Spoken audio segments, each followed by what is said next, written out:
Здравейте хора, днес ще отваряме футболни карти на стойност 40 лева.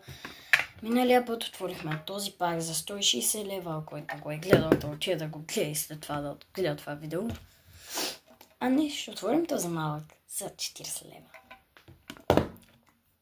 Нека почваме. Миналия път бяхме на печалба 370 лева, буквално ни се пада месец за 500. Нормално. Да, нормално да не спадне месец за 500 лева и плюс там 30 лева от някъде.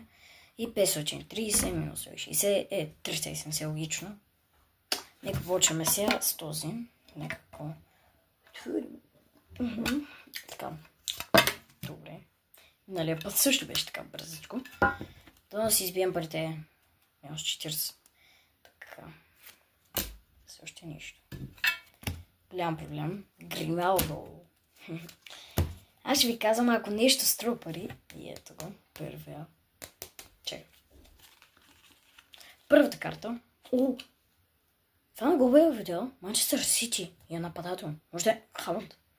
Или Мармош. Имаше една карта на Халанд, която се струваше 200 лева, ама едва ли ще ми спадне. Така вече сме печала 1 лев. Комани. Фримпонг. Само напред. Вече съм печала 6 лева.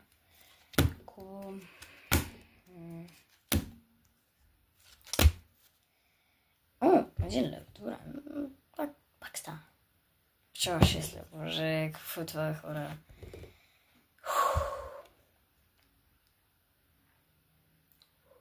Дано последната карта е на 30 лева.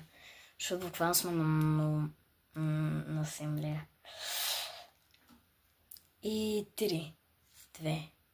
Мага, добре. Халанд за 20 лева.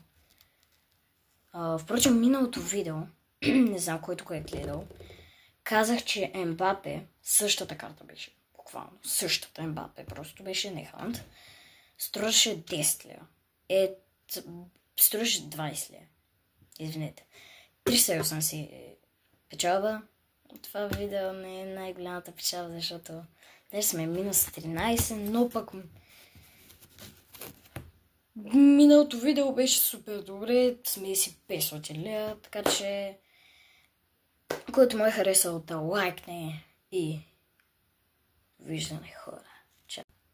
Забравих да ви кажа, ако искате още пак опенинг на футболни карти, лайкнете видеото и се абонирайте за канала, пишете коментар дали ви е харесало видеото и мога само да ви кажа довиждане. Аз бях